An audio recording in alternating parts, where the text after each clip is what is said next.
আমাদের হাহাকারের কথা আপনাদেরকে বলে বোঝাতে পারবো না। আপনাদের বাস্তবে না দেখেন তাহলে আমাদের হাহাকারের কথা কেউ বুঝতে পারবেন না। আমরা সারা জীবনে ভাবে আর তাই না, আমাদের বাড়ি ঘর ভেঙে দেবে, আমরা খেতে পারবো।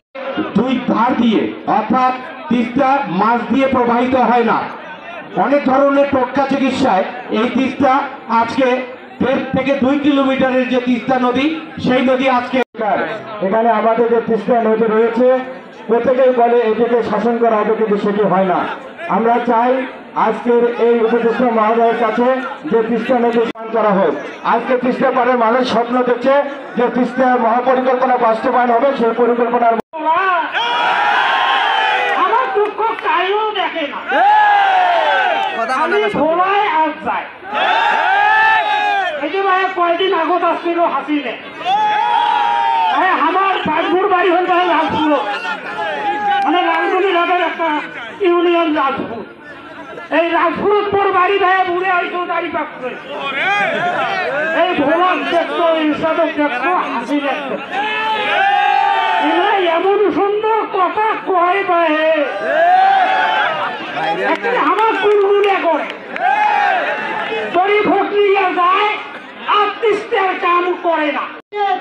এই তিস্তা নদীটা আপনারা সুন্দরভাবে আমাদের এই নদীটা আপনারা পরিচালনা করবেন, এই বলে আমার বক্তব্য এখানে শেষ করছি।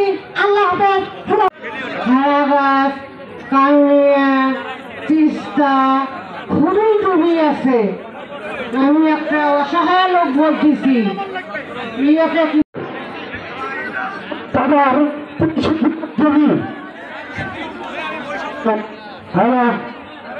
300 বিঘা জমির মালিক এই হজরত খা এই তিস্তা চরে। অথচ আমার বাবা আব্দুর রশিদ সরকার দীর্ঘদিন ধরে আমরা মনে করি বর্তমান সরকার জনগণের সরকার, এই সরকারের পক্ষে এটা পসিবল। এই সরকার যদি এটা করতে না পারে তাহলে আগামী 5-10 বছরেও মানুষ সেই স্বপ্ন দেখে না। আরেকটি ব্যাপার হচ্ছে তিস্তা মহাপরিকল্পনা শুধুমাত্র এটাই যথেষ্ট না, কারণ আমরা জানি এটার মাধ্যমে আমরা শুধুমাত্র আমাদের বর্ষা মৌসুমের সমস্যা দূর করতে পারবো। আমাদের শুষ্ক মৌসুমের সমস্যার জন্য অবশ্যই ভারতের সাথে তিস্তা চুক্তি চাই।